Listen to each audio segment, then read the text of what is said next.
What is going on, ladies and gentlemen, and welcome to Around the VLA. My name is Rob St. Clair in Chicago. I'm joined by Vince Zanzuki from Arizona. Vince, this is the biggest show that we've ever done. This is the biggest week the VLA has ever had. It is VLA Cup week, boys and girls. It will be the biggest and best men's volleyball tournament ever played on American soil, not by the national team, but we are bringing 20 teams to Northeast Indiana this Friday, Saturday, and Sunday to play, again, the best and biggest men's volleyball tournament of all time on American soil. I can't wait for this. We're going to do it bigger and better than last year in every way. We've got a lot to get into on this show, so let us know in the chat if you got any questions. I know we've got a lot of the teams, a lot of the players watching because we will be revealing the pool matchups and a lot more. So, Vince, what's up, man? You ready to dive into this thing? Oh yeah, absolutely. We got a lot to cover, so might as well just jump into it, right? Yes, sir. All right. First and foremost, want to take a look at the Tier 1 standings post Boston. So, last thing we had, since the last time we did the show, the only matches that were played were in Boston. East Division 1 was in action, and it was pretty much just chalk. Not a ton of surprises. Team LVC convincingly 4-0. Boston bounced 2-2. Northeast Force 0-4. And that puts the Tier 1 standings by division where we are right now. So, Team LVC takes the number 1 seed overall in Tier 1 with 31 points at 11-1, which is very, very impressive. Bounce hovering right there around 500, but with 21 points, and Northeast Force bringing up the rear in terms of Tier 1 overall with 8.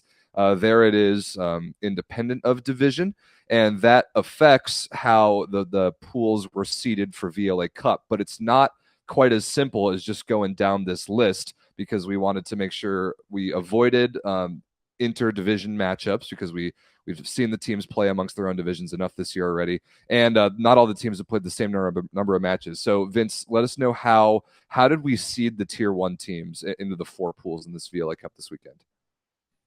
Yeah, so basically how it was seeded and predetermined basically because the West Division still has another event, right? So we couldn't do it clearly based off of the points, right? The other thing too is we wanted to make sure that we avoided having a team play each other, a division rival play each other. Which, as you would see right now, 1 and 8 would play each other right off the bat. Northeast Force and LVC, and they've already seen each other 4 times this year. It's gets a bit redundant at that point, right? So we want some parity, and so how we decided to do it, which we felt was most fair, was we took the Iceman won the championship last year, so we took the 2021 results. We went Central Division. The top Central Division team would get the 1 seed. Rising Tide took second. So Rising Tide, sorry, the first seed in the West Division, or first ranked team in the West Division, would get the 2nd seed, and then the 3rd seed would go to the division in the East, or first team in the East. And so that's 1, 2, 3 right there, and then from there it just kind of fills itself out with Central again, then East, and we had to mix that up a little bit just so that it didn't conflict any with division rivals. So that's basically how tier 1 was decided. It was based off of this year's rankings for sure. That's why Sport Connects obviously gets the 2nd seed, and LVC still would have been number 1 up there for 3rd seed. But that's how we did it to create that parity. Right. So, really quick, we can just go over the seeds of the Tier 1 teams that are the top 2 in each pool. We've got 4 pools of 5 teams of VLA Cup. Pool A will feature the Chicago Icemen, the reigning champs, and the SoCal Rising Tide, both who played in the finals of last year's Tier 1 championships. However, they're not guaranteed to see one another in this pool. We'll get to that format in just a second. Pool B featuring San Francisco Sport Connects and the Northeast Force. Pool C featuring a current number 1 seed in Tier 1, Team LVC out of New York, and Vince's Phoenix Ascension squad. And Pool D, Indiana's Team Pineapple and the Boston Bounce. And the way that we filled out the rest of the seeds in all these pools, Vince, was a lot more fun and creative than simply going down the line in terms of Tier 2 rankings. So tell us how that worked. Yeah, so one of the things that we looked at is, SoCal Ruckus obviously is not a standard 9 seed in any tournament ever, right? And not to give them too much credit or anything, but they've done pretty darn good in the VLA competitions. And so to put them in a 9 seed where they'd have to go up against a 1 seed right off the bat, and not that that was unfair or anything like whatever fairness any of this can be, but we wanted the teams to have a little bit more of an opinion on where they go. I mean, everyone's putting a lot of time, money, effort into this, and we don't want it to be just, hey, show up, we tell you where to play. We wanted the teams to have a voice in their placing in the tournament. So we came up with the idea of we will do basically a silent draft where basically we went down the list of the rankings, and Ruckus being number one, then ECV, Swede, Flow, Dive, Pride, Emiola, Brigade, Inferno, Frontier, Mika. All of them get to select in order where they go, but even then, they are only selecting off of where the tier ones are. They're not selecting. So, for example, ECV made their decision.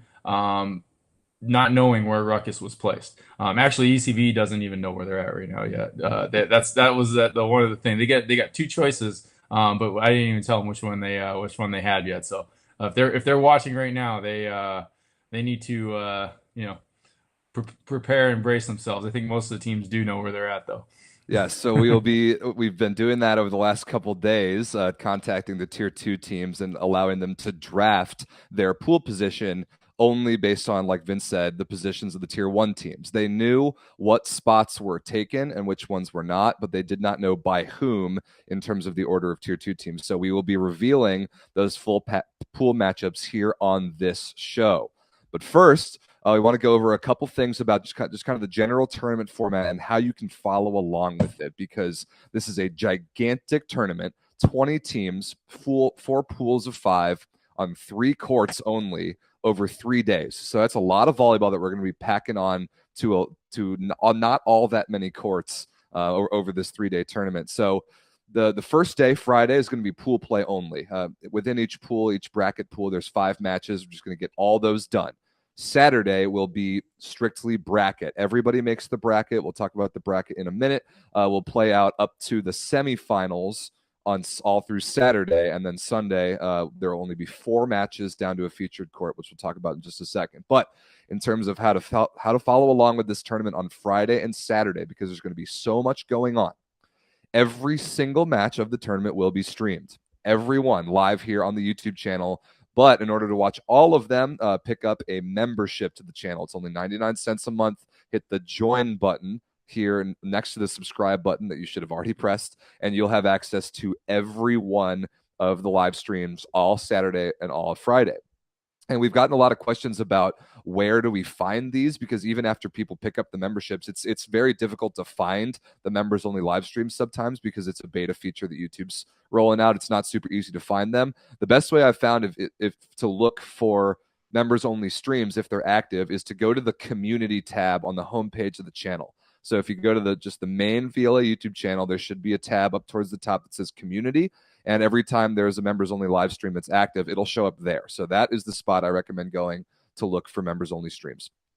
In terms of how schedules and courts will work, other than the first matches of the morning, each morning on Friday and Saturday, there will not be a set court or a set time for any match. The only way that we can get all these matches in and do it as efficiently as we can is to do this rolling schedule idea. We did it back at the West Division Cup in January, and I thought it worked really well, where as soon as a match ends on any court, a 30-minute warm-up period for whatever the next match is that needs to be played will start on that court right away. So on the website, which will go live in just a minute, there's a list of all the matches that need to be played, and just once one of those finishes up, the next one is immediately up next on whatever court is first available. You start 30-minute warm-up period right away, and you go. So there won't be set times, no set start times other than the first ones in the morning, but that is the best way that we can possibly get all these matches in with only 3 courts. On top of those 3 courts, probably at a time, of members-only streams, the normal way just to watch a full game, We'll have one additional stream going live the entire day to the public. It'll be called Live from the VLA Cup or something to that effect, where we'll just roll a couple cameras all of Friday and all of Saturday to the public. And there will be periodically flashing different courts up at different times, and we'll have guys from the teams coming to do interviews, live reactions from what's going on all around the tournament. It'll be a really good place to hear the most up-to-date news and all the crazy stuff that's going on, because commentary on the members-only live streams will be limited at best. So to get all the juicy storylines with me and Vince and all the other guys just randomly talking to the players that are coming off the courts, we'll be live from the VLA Cup streams all of Friday and all of Saturday, which is going to be really cool. I'm looking forward to that. Vince, anything I missed before we jump into the situation on Sunday? No, I think you covered it. I was looking for a place to jump in the entire time, and you kept saying taking everything out of my mouth. So let's move into it. Let's move into it. All right. So quite conversely, Friday and Saturday are going to be chaos. There's volleyball everywhere. There's 3 courts going at the same time. There's members only live streams. Sunday, very different. There will only be 4 matches. 4 matches on Sunday, just semis, consolation finals, and finals.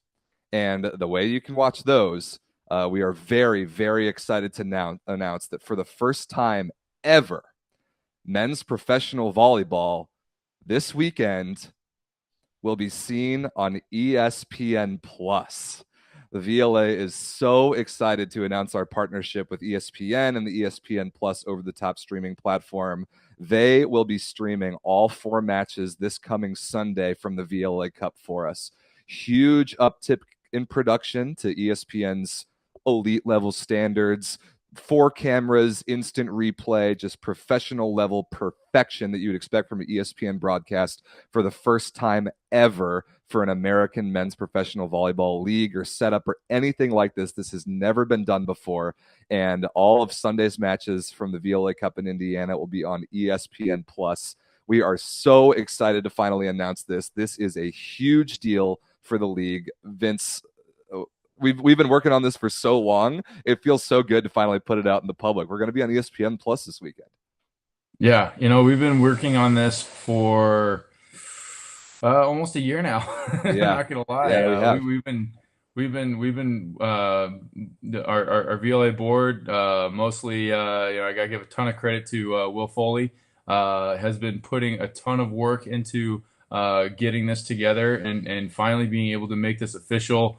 Honestly, only maybe about 2 weeks ago, we finally had the deal negotiated enough to where it was, fit both sides, and it was absolutely. We can't express how excited we are to make this happen. And in Lloyd Ball's gym at BSA, I mean, I don't think that there could be a better place for the first time ESPN,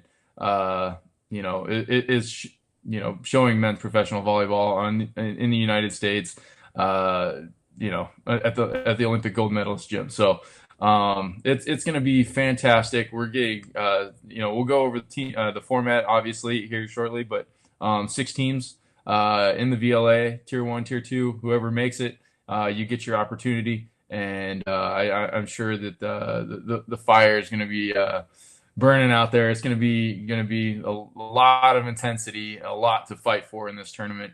And I hope it's something that the players can be really proud of and excited to be a part of. Well, I'm already excited to be a part of this. We've been doing so much work with so much more still to do with our production company and with ESPN and all that it's taken to put this together. This is the first of hopefully a great many VLA weekends on ESPN Plus, but we're going to try and pull it off this Sunday. 4 matches on ESPN Plus's over-the-top streaming platform. I believe it's something like $6.99 a month to pick up a subscription to that, which even if you just did it for 1 month and didn't want all the other like ridiculous volumes of content that ESPN Plus has, it's going to be worth it to watch these 4 matches on Sunday. I promise you that. So the 6 teams that make it there are really going to have themselves a lot to play for, to be on this big stage and this style for the first time in VLA history. So we couldn't be more excited about our partnership with ESPN Plus and to put our great product on their streaming service. It's just awesome news. So excited to announce it. Yeah, no, yeah, it's going to be amazing, and a huge credit to everyone who's been working so hard. All the people watching, obviously, they've taken a huge look at our analytics from what we've produced previously. And if it wasn't for everyone watching, all the players, sharing and putting out the content that we have been, we wouldn't have this opportunity. And so it goes back to all the players, all the team reps, and all the fans that have been watching from the very beginning. Had you guys not grinded this hard for us, it's taken us about 2.5 years, but still technically our first official season. Huge accomplishment by our volleyball community, our VLA community, to make this happen, because this definitely wasn't a one person thing. It wasn't hey, we or this put us on the air. It was, look at what we've accomplished so far, and we got this opportunity. So this is everyone involved needs to pat themselves on the back on this one, and now we just got to make it happen. Yep, and we're going to make it happen. It's going to be quite the celebration this weekend in Loy's gym. So, of the 20 teams that there are in the tournament, only 6 will get the opportunity to play on ESPN. And let's jump into the tournament format just to see how exactly we get from 20 to 6. So, looking over first at how the pool format works. Bracket pools here at the VLA Cup. We've done this throughout the year. Any 4-team or 5-team pool has been played in this bracket pool style. So seeded 1 through 5, obviously, like we talked about, and we'll reveal the full pool seeds in a moment. But it starts off with match 1 being the 4 seed versus the 5 seed. The winner of that advances to play the 1 seed. On the other side of the bracket, you got the 2 seed versus the 3 seed. Winner of those sort of semifinals will play to win the pool. Loser of those will play, or rather, loser of the 2 versus 3 game will play the loser of that play-in game in a game for third.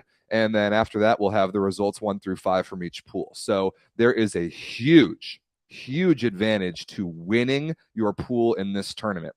And the reason why that is to take a look at the bracket here. It's enormous. It's a lot to look at, and we're going to explain it really quickly. But as you can see, 16 teams get seeded into that first round of the bracket there all the way on the left, and only 4 remain. The 4 pool winners get not 1 but 2 buys straight to the quarterfinals if you win your pool, rather than even a round before the 8th finals for 2nd through 5th in each pool. It is a massive advantage to win your pool in this tournament. It makes your there's just less matches between you and Sunday. So a lot on the line in pool play on Friday. Everybody's going to know the stakes about this.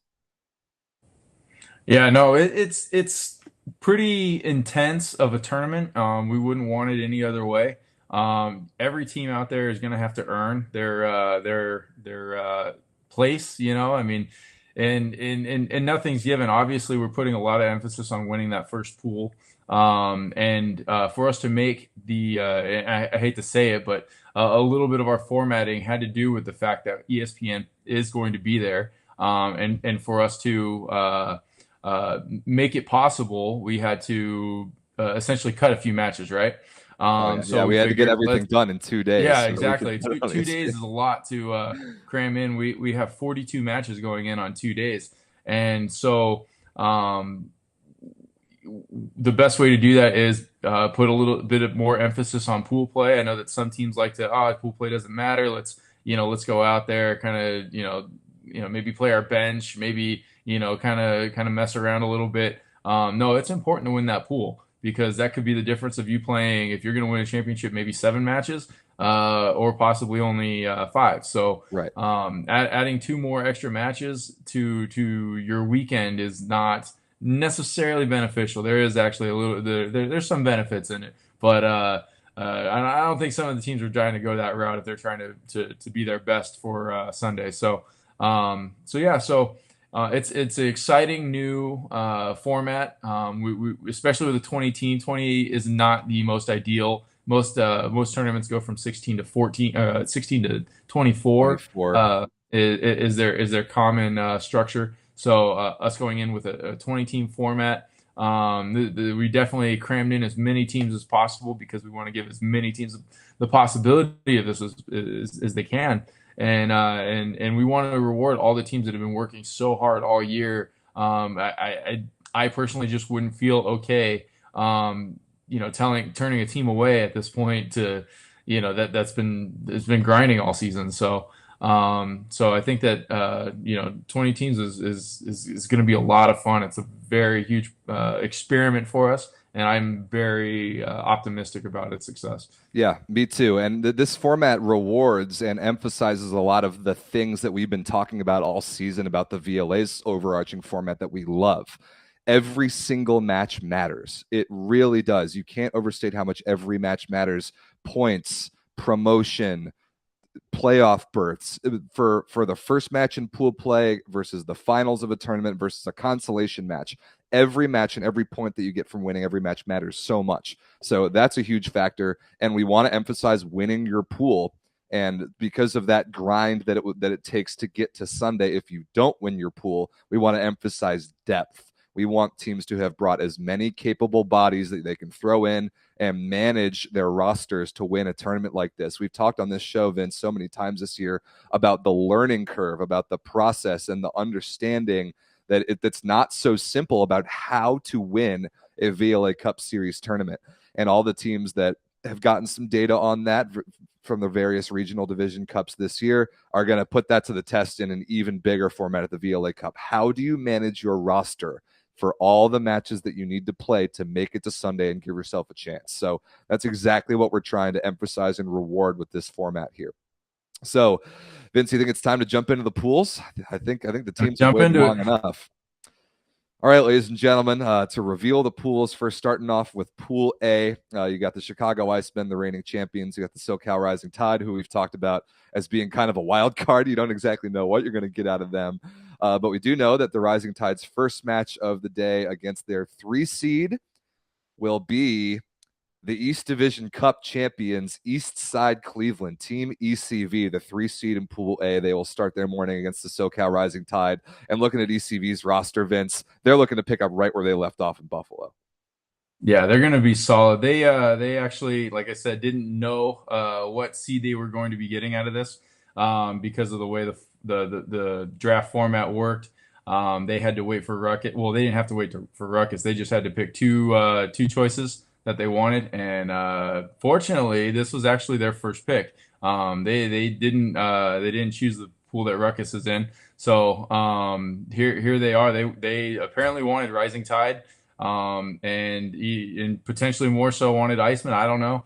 But I don't disagree with this decision. I think that they're in a good position to do pretty well. And them being the second choice, I don't disagree with this choice at all. I think it's a good opportunity for them to continue where they left off. Totally agree. Yeah, the caliber of volleyball that they played in Buffalo to win that East Division Cup can clearly hang with any team in the league, and I'm really curious to see if they can be one of maybe a very select few Tier 2 teams to win a pool, and they've got a pretty good draw to do so. The next team in Pool A, the 4 seed, speaking of Buffalo, we've got Niagara Frontier, who made their VLA debut at home in Buffalo at the East Division Cup, beating the Northeast Force, getting all the way to the semifinals of that tournament, finishing up tied for 3rd. They had a really impressive debut, a lot of talent, size, depth. Dan Johnson, Rocco, Will Cornell, all the guys have put together a pretty good squad up there in a very short amount of time. So I'm curious to see how Niagara Frontier hangs around in their pool. And their first match of the morning against their 5 seed will be a brand new team, Mika, Michigan, California, sort of a combining of club styles, but located in Southeast Michigan. Club run by Dave Sines, who's one of our officials and our official coordinators. His son, Parker, who's a buddy of mine, has put this team together. I used to live in Detroit in Southeastern Michigan. I know that community pretty well. Very underrated talent bed for men's volleyball. Just because there's no big name Division I programs there doesn't mean there aren't guys who can really ball in Southeast Michigan. So they're making their VLA debut. They're definitely jumping in the deep end, but I'm curious to see how Mika can hang in there. They'll play the Northeast Force, Niagara Frontier first thing on Friday morning. That's Pool A. Icemen, Rising Tide, ECV, Niagara Frontier, and Mika in that order. Vince, who's your early pick to win Pool A? Well, I mean, before we get into the pick to win Pool A, I want to point out that Northeast Force, or sorry, Niagara Frontier and Same letters. Mika, I keep getting it. yeah, Yeah. I know, right? Niagara Frontier was the 11th choice of the tier of the 12 choices, and Mika was basically placed in a pool because they were the last choice, which shows you that a lot of teams don't seem to want to go up against Iceman in that first round matchup. I don't necessarily agree with that decision, I'm with you. Yeah. mostly because Iceman has the tendency to drop matches to in those early rounds to tier two teams. Now, uh, when it comes to this lineup, I would have to say I do have to go with Iceman in this pool. I don't know that Rising Tide is going to bring the depth. I don't know that ECV necessarily has the talent to beat Iceman in if Iceman is playing them in that final match, which they will be if they both move on. And I don't think Iceman's going to hold back in that match. Where Iceman will get upset is if they run into a Niagara Frontier or Mika, but at the same time, I don't really see that happening either. So I have a feeling that Iceman's going to win this one. Yeah, so to go over the matchups really quickly, Niagara Frontier will play Mika first thing in the morning. Winner of that will play Icemen. And then the 2 versus 3 is Rising Tide versus ECV. So that's why, like, ECV was probably enthusiastic about the 3 seed in this pool. But once the 3 seed was taken, the 4 and the 5 seeds in this pool, who, like, the best they can do is play Icemen in the second round, that was not as desirable. But you're right. Icemen have had a tendency this year to really sleepwalk and get knocked off by a couple tier 2 teams. However, I think on just talent alone, they're going to be able to play at least for the title in this pool. But I would predict that they're going to run up against ECV, and that match is going to be really, really good. ECV is just as good as they were in Buffalo, and all they've done is add Aiden Albrecht, 6'8" outside hitter out of Penn State, plus all the guys that won that tournament for them back in Buffalo. So they've still got some huge firepower. They've got even a little more depth than they had. I think that ECV versus Iceman match that I project in the finals is going to be really good to decide who gets that coveted double bye. Yeah, I don't see any match in this entire, or at least any finals pool play match is going to be bad. I mean, I mean, these 3 seeds coming in, they're just way too good. The tier two teams, the 3 seeds are I mean, it's just yeah, there's not going to be a bad match in those. I don't think I can.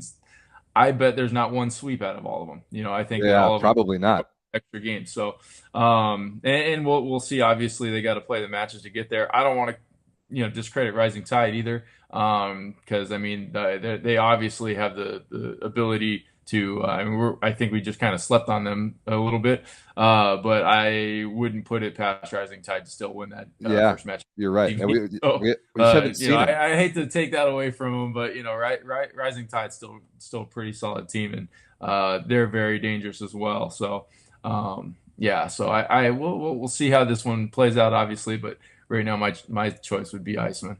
Yeah, there's a reason why I called this the best and biggest men's volleyball tournament ever played on American soil because of the ridiculous depth of talent there is in this tournament. So, moving on from Pool A to Pool B. Seed number 1 is San Francisco Sport Connects, who I've put atop my power rankings at times this year. They've looked really, really good. You could make the case for them being the best team in the league.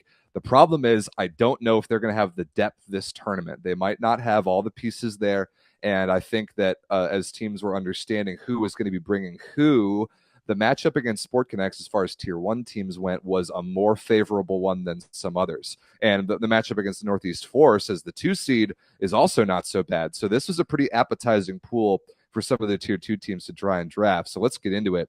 The 3rd seed in this pool is Chicago's Swede. So Swede will get a rematch against Northeast Force. They played a really good 5-setter back in Buffalo. I wouldn't be at all surprised if their match again went the distance. But Swede, with this draw, it is not out of the question for them to win this pool with some of the additions they've made.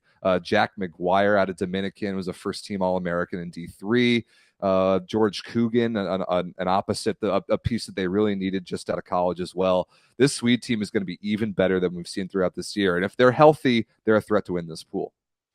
Yeah, the tough thing here is Sport Connects had some injuries, and they're not bringing the team that we saw in Phoenix. Had we Right. seen that team out here with obviously Colin Hackworth is the big key to that puzzle, and then Kadra and Kaminsky both not going to be making the trip out. Colin because of an injury, not sure about Conrad, but Sport Connects is not the same team without arguably one of the best middles and arguably the best opposite in the league. So without that, this pool definitely. I'm amazed that Swede, being the third pick, Was able to get this was pool. able to get this pool. I Dude, think I this agree. is pretty remarkable that they were able to sneak into this one. It would have probably been my first choice, but at the same time, certain teams see things a certain way, and there's favorable matchups. But Swede obviously I think got pretty lucky with grabbing the 30 seed for this one. So, and obviously getting that first win against Forest last week or last tournament, it's a pretty favorable pool for him. And the match that I'm really excited to see potentially is if we get the 3 versus 4 match somehow. It wouldn't be until the finals, but the 4 seed in Pool B is the Milwaukee Dive. And man, the storylines for this just write themselves. I think Dive is by far the most talented of any team that's going to be seeded 4th in this tournament. We've talked about the race in the Central Division of Tier 2 to get promoted. It's really coming down to Dive and Swede right now. Dive in Louisville against Iceman and Pineapple was just so good, bringing home so many points. Swede and Buffalo didn't get quite as much out of that as we thought they might. And really, it's totally a head-to-head race between these two teams, Swede and Dive, to be the first one to get promoted to Tier 1 out of the Central Division. And although Dive's going to have to play their 5 seed first, if they win, then they would play Sport Connects, and then they would play the winner of Swede and Force, hypothetically. So it's not guaranteed, but I'm actually going to pick that's going to be the matchup that we're going to see, because I believe that Dive will get past their 5 seed, the New York Pride. So New York Pride rounds out Pool B. It'll be Dive versus Pride first thing in the morning. Winner of that takes on Sport Connects, Swede, and Force in the 2 versus 3 matchup. This pool is, I think, the most wide open, in my opinion. I would not be at all surprised to see Dive, a 4 seed, win this pool. Their roster looks incredible. Yeah, this with Dive being the force. I mean, because you look at it first and you think Sport Connects without Kaminsky and Hackworth, yeah. No Hackworth, Madison Hayden as well. no He's Madison their best Haywood. I outside mean, hitter. yeah, and so you see a Sport Connects without those guys, and you're thinking, okay, not the strongest, top seed, but then Force has a tendency to actually play pretty well in tournaments. They've struggled against, Force is picking up some talent this tournament as well. They are and not to be slept on. Nick Hunt finally in the picture for the Northeast Forces tournament. Exactly, and so we've got Force. I think is still on the way up. They didn't get any points last tournament or last event, but at the same time, I still think Force is going to jump out of here eventually and surprise a lot of teams. Swede just gotta kind of look out for that, but I think Swede made the right choice. Obviously, they're in a good position, best position they could be, I think, at this point. Agreed. And then you throw Dive in the mix, and Dive being the first. The fifth choice overall, had picked exactly where they wanted to be. The interesting thing here is that Pride had the 6th choice, and Pride just jumped on the 5th seed, obviously seeing Sport Connects as the team they wanted to match up against, instead of maybe an LVC or maybe Pineapple. Obviously not Iceman, right? So I think that they saw Sport Connects as this is who we want to go against. And so this was actually interesting. This is the highest seeded overall pool, Right. because your last seed right there is the 6th seed in the tier 2. So this actually became a little bit deeper pool than I think that necessarily intended. So it is Yeah. pretty dangerous. 11, 13, and 14 overall. That's Swede, Dive, and Pride in that order in the tournament. That is just a pool of death. And really, anybody could come out of this, including both Force and Sport Connects. I'm not going to write off either of these Tier 1 teams, because even though Sport Connects won't have quite all their firepower, They play just the clean style of volleyball that really goes the distance in tournaments like this. I mean, they went all the way to the semifinals last year with I think only 8 or 9 guys. In Yeah. last year's VLA Cup. So that's not impossible. And then adding Nick Hunt for the Northeast Force is exactly the just lethal firepower at the opposite that they've been missing. So I'm not going to sleep on either of those two teams. Swede is going to be awesome. Dive is going to be awesome. Pride could easily beat Dive in that first match of the morning. This might be my favorite pool to watch, like top to bottom. Yeah, absolutely. If we got to pick them like we've been, honestly, my money's on Dive. I think that Dive's got an opportunity here to pick up. I think we discussed possibly 11 total points to put them way up there in the rankings, and I think that they are. I think they're set to do it. I think that that would be my choice. I can. I just think that they played just extremely good, consistent volleyball. And then obviously what they did in playing against Iceman and Team Pineapple as their last matches going into this, it's going to be they're on fire right now. Yeah, Dive is on fire, but the point that they're at right now is that they're no longer being slept on across the league. I think that first tournament in Chicago where they came out, got to the semifinals before losing to Ruckus, nobody knew who they were. It was their first tournament. Then in Louisville, they came out and like just immediately jumped on both Iceman and Pineapple, like instantly beating Iceman in that first match in Louisville for full points. But now that team's not going to be slept on by anybody, Sport Connects included, if they get to that point. My pick's actually going to be Swede. I cannot overstate the addition of Jack McGuire. This kid will be one of the best setters in this tournament. Nobody knows who he is because he just finished a Division III career at Dominican here in Chicago, but he is awesome. Great size at like 6'5", super dynamic. He is exactly what this Swede team has kind of been missing, is a real dynamic playmaker at the setter position, and his teammate George Coogan at the opposite is exactly what they were looking for. So I think their play style and those two guys added are going to be enough to get past Northeast Force. And I just can't wait to see the matchup of Swede versus Dive if we get it. But I'm going to pick Swede to win this pool. I think it would really, really do a lot for their quest for promotion this year. Yep, absolutely. All right, let's move on to Pool C. This is Vince's pool with the Phoenix Ascension, the second seed in this pool. So I'm excited to get his unique inside perspective on this. But looking up at Team LVC, number one in all of Tier 1 right now, 11-1 on the year. And that one loss to the Boston Bounce is when we had a 50-year-old 5'5" setter setting all 6 rotations. So Team LVC is going to be gnarly this tournament. Joby Ramos will be back. Blake Leeson will be back. We're hoping that Mike Marshman is going to get back from France in time. They're picking up a bunch of wings, including one who I'm not going to announce just yet because I want to leave it for the day of if he's able to show up. But this Team LVC team is as deep as I've ever seen them. They usually don't roll in super deep, especially at opposite and libero. But this tournament, based on the roster I'm seeing, this might be my favorite to win the entire tournament. Vince, what do you think of the potential matchup with Team LVC? LVC, we've always played pretty tough. We've always had a really good matchup against them. We've played them twice. We split with them. We're 1-1 so far. But I mean, you can't discredit what they've done this season. Obviously, 11-1, they're completely dominating the Tier 1. And I like seeing that Jordan Vari is finally back to the Jordan Vari of old. Yeah, he looks really good. He looks really good. He had two years, I think, since the VLA had come, to fruition back in 2020.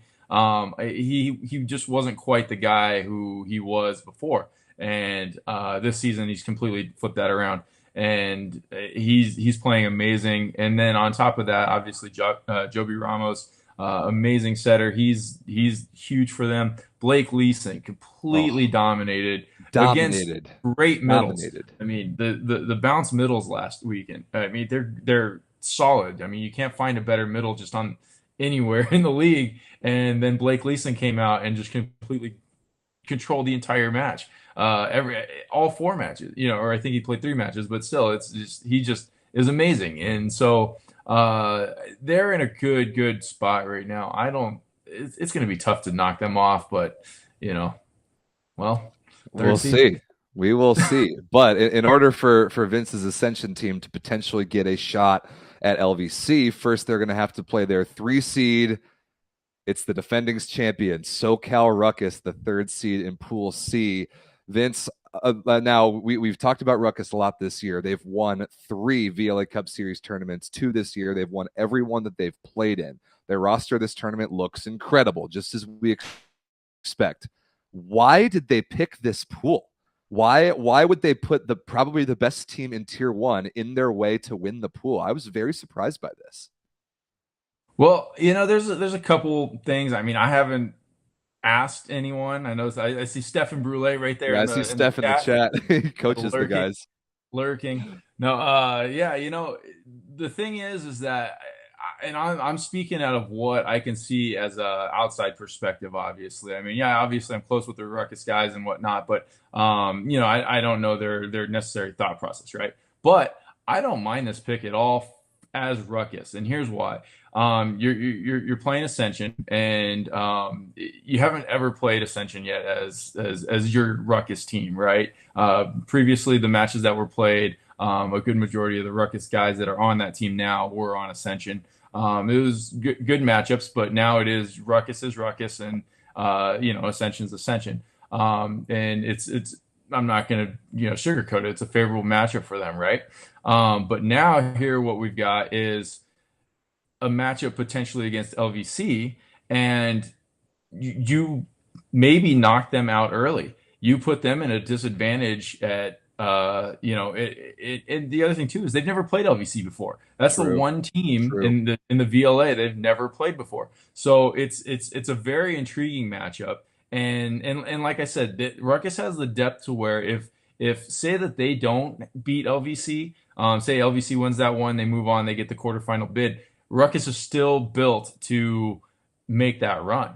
If any team is going to do it, they're going to do it. Right. And so I think that it's a good challenge for them to go and maybe put LVC. LVC, I don't think will be built as well to make that run as Ruckus will. So I think I think they put themselves in a good position to put down a contender. Also, the other thing too is if you look at the brackets later, they're avoiding a potential quarterfinal or semifinal matchup against Iceman. If Iceman wins their pool and Ruckus wins their pool, they're on opposite sides of the bracket. So I think that maybe they're thinking a little bit too, deep into the bracket. I don't know. We'll see. They obviously got to get out there and play the matches, but I don't necessarily disapprove of this of the mindset I am thinking of. Yeah. I try to rationale everything, but I mean, I see positives to what they're trying to do here. Yeah. And I'm not sitting here going, "Hey, this is stupid," because it's not. It's a good possibility that they're making the right choice right now. Yeah, all that logic totally makes sense. And you know that Steph Brule, Christy Yanamura, the whole Ruckus staff thought about this long and hard about where they wanted to put themselves in. If we do get Ruckus versus LVC on Friday, that might be a championship preview. Like that will be as great of a tone-setting match as there could be in this tournament, especially on day one. So if we get that, it's going to be awesome. Elsewhere in Pool C, the 4th seed is the West Coast Brigade. I'm curious to see what Brigade's going to be able to do here. They did not play well at all in Buffalo. I think they got dead last, didn't take any points home, but they had a lot of issues with guys flying from the West Coast and their flights getting canceled at the last minute. So if there were any excuses, they would have some valid ones. They're rolling in a lot deeper this tournament, and we've seen flashes from Brigade this year, particularly at the West Division Cup early on in the season, but the consistency hasn't been there. So I'm curious to see if they can make any noise in this pool. Their first match in the morning will be against the 5 seed, the Madison Inferno, the 5th seed in Pool C. So we got Brigade versus Inferno first thing in the morning to see who gets to play Team LVC in that second match. And Ascension and Ruckus will be a very interesting one because of the overlap of players in their past. So I'm excited to watch all those. Yeah, Brigade versus Inferno could really go either way. I was pretty impressed by Inferno at the Chicago tournament, but that's the last time we saw him. So I don't really know what to expect.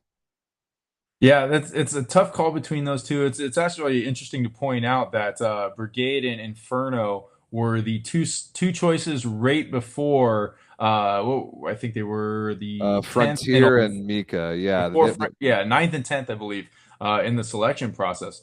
And so it's, kind of, I mean, I see teams trying to avoid LVC. Obviously, they wanted to avoid Iceman a little bit more. Um, but, that's going to be a really good matchup. We'll see what happens with Brigade and the team that they field. Obviously, it's a solid team.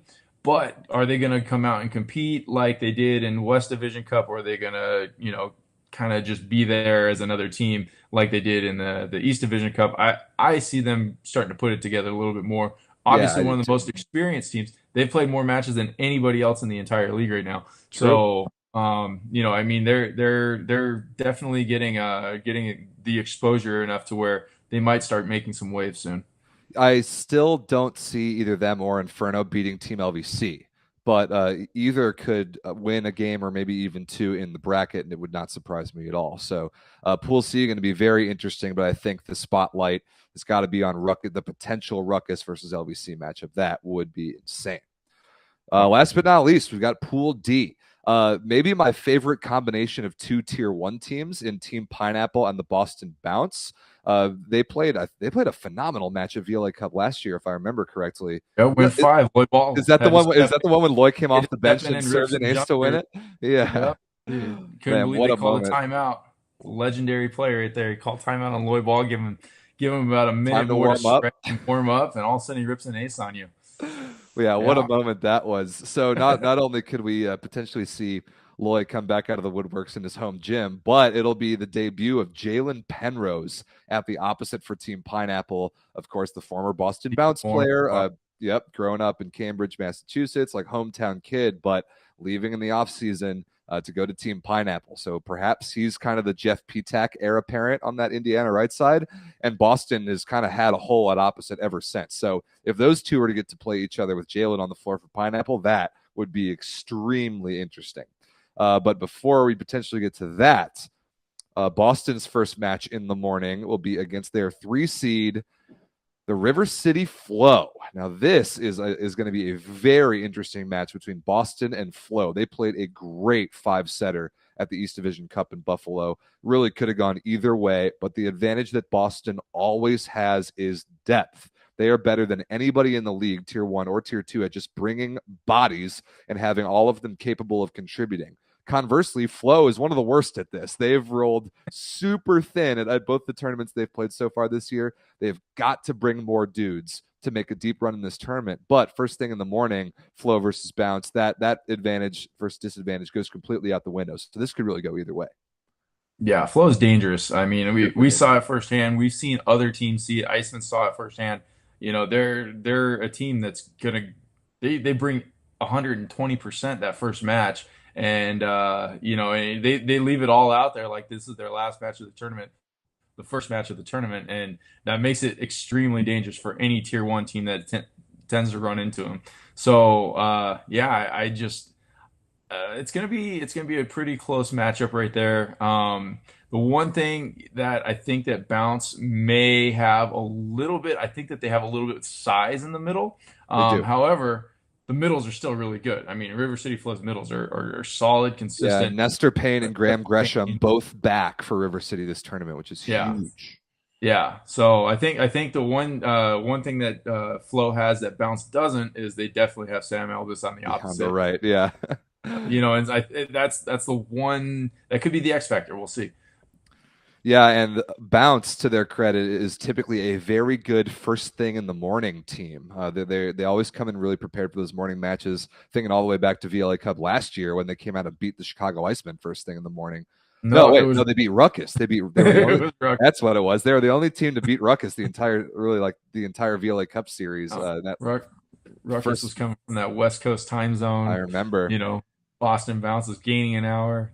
That's that's Makes a difference. that's going to be a factor here as well. So first thing in the morning, I'm curious to see how that goes.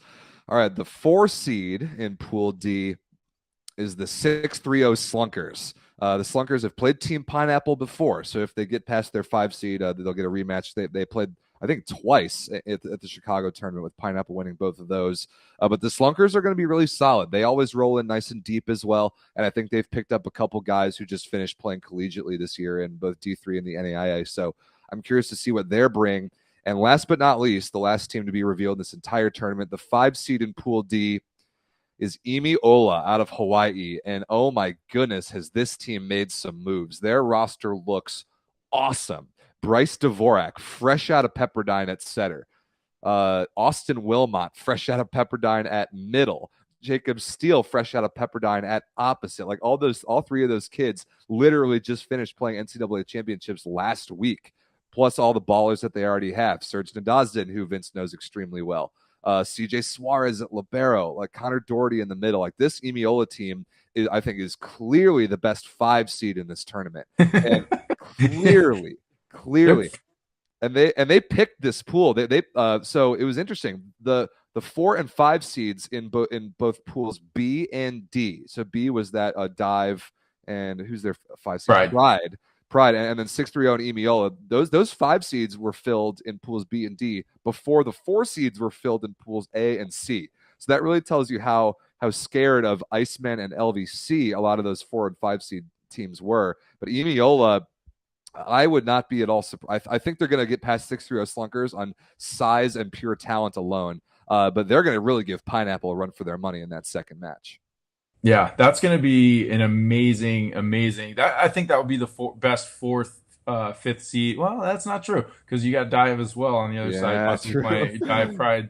This match is going to be really good. Wow, this is going to be a great tournament, isn't it? You're just realizing this now? Wow, huh? Yeah, no, crazy. But it's remarkable that it's just you can see a Emiola as a 5 seed in a pool.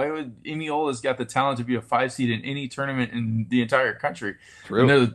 It's just outrageous that they're a 5 seed in a pool, and but it's just amazing and remarkable the talent that this entire event has in it through and through. To where an Emiola with that kind of talent is a 5 seed in the pool. But let's get out there and play these matches. That's all you can say about it. That's right. And Emiola has had good rosters throughout this year, but they've never quite put it together and beat anybody that I would have perceived to be better than them. They've kind of just fulfilled expectations and haven't been able to punch above their weight class. But with these roster moves, they're set to do some serious damage. So that could see a 5 seed winning a pool. I don't know. I'm actually still going to pick Team Pineapple to win this pool. Team Pineapple has really been on the rise. They played 4 5-setters in Louisville, and you could easily argue that they should have gone 4-0. They lost 2 of them in deep in extra points in the 5th set. And with the addition of Jalen Penrose and everybody else coming in, Pasquale Fiducia, they're huge in the middle. Pellegrine Vargas on the left, Sean Dryden at libero.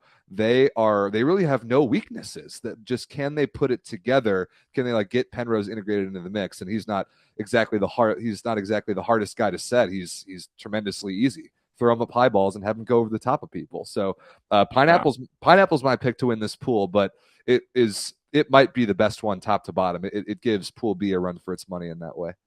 Yeah, absolutely. And I would have to go along with Pineapple as long as they can mesh. And I think where they will is they've stuck by Pasquale Fiducia, let him kind of get that learning curve. They're starting to turn it up. And then obviously Sean Dryden, in my opinion, the best libero out there next to Como. And Tim McIntosh. I think those 3 guys are I haven't seen Tim McIntosh firsthand yet. Oh my God.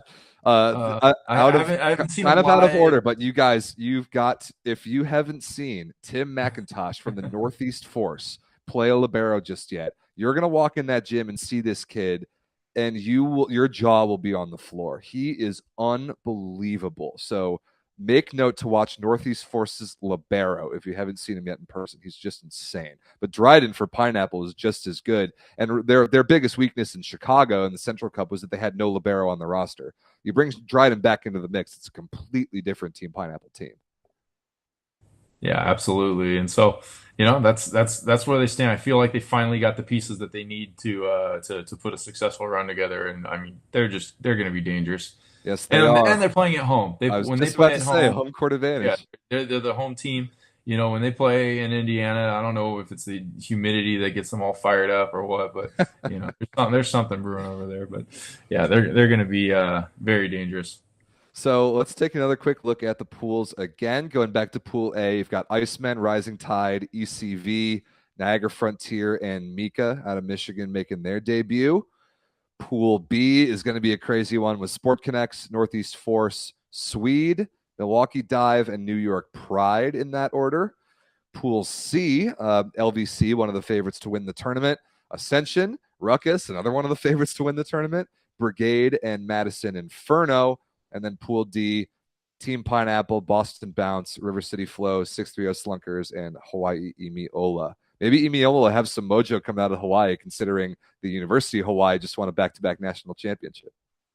Yeah, that's true. We'll see what happens, huh? So that's all. That's about all I wanted to cover. Ton of information. Just to go over this again, and all of this, by the way, is on the website as of right now. So go to usavla.com, pick up a subscription to ESPN Plus to watch all the matches on Sunday, and pick up a membership to our YouTube channel to watch all the matches on Friday and Saturday. Again, the membership is the only way you'll be able to watch every match on Friday and Saturday, but we'll be live the entire day on the public stream live from the VLA Cup with interviews and a lot more cool stuff, which I'm really looking forward to. And then just the big splash announcement. I still can't believe that this is happening this weekend, Vince. The VLA is going to be on ESPN Plus on Sunday. So out of the 20 teams in this tournament, 6 will get the opportunity to play on ESPN Plus on Sunday. The 2 championship semifinals, there's a consolation final for 5th place, and then the championship match, all on one of the fastest growing and greatest sports streaming platforms in America. And I'm just so excited to be a part of that. Yeah, all I can say about that is no Jordan Smith. There will not be challenges Yep, on Sunday. no challenges. That Saw that, requires saw that question. like 25 cameras. But Yeah. you're gonna like what you see on ESPN But Plus from the VLA this weekend. yeah, worry about getting there first, Jordan. Great point. Yeah. No, yeah, it's gonna be amazing. I mean, again, like the VLA Cup couldn't be coming together any better than we had hoped. And it's just tons and tons of hard work from the board, the staff, everyone involved, the players, the team reps, and our sponsors. I mean, obviously, Stat Together, Novice doing incredible things for us. Mikasa Volleyball, huge shout out to them. They are coming in huge So with many volleyballs. There's banners. the Gym's gonna look volleyballs, the incredible. banners, everything. It's going to be fantastic, and you got to give a huge shout out to Dan. He's Cowart. He's huge into doing what he's doing for us over at Mikasa, and so we can't thank our we can't thank our sponsors enough for everything that they've done for us. But again, this is a group effort from every single one of us, and for it all to come together. Now we all just got to get out there, play the best volleyball possible, capture it all, and present it to everyone who doesn't get to show up to that tournament. There Great will point. be, if you do want to come, it's open. It's going to be packed. It's going to be crowded. There's going to be a ton of volleyball players there, but absolutely show up and come support live. Or obviously we're going to have every single match for the entire event streaming, 46 matches total. And obviously 4 of them ESPN Plus at the end. It's going to be amazing. Incredible. Yeah, if you happen to be in Northeast Indiana or just anywhere in the surrounding Midwest and you want to make this drive to see this event in person, I highly recommend that. The atmosphere in the gym is going to be just all-time great. But if you can't do that, picking up a subscription to ESPN Plus to watch on Sunday is not the worst thing ever either. So excited about that. I can't wait to see how our product comes across with that just incredible level of production. So Vince, I think that's kind of about it. All we got to do now is make the trip, get everybody from all over the country to Loy's Gym in Northeast Indiana. It all kicks off Friday morning.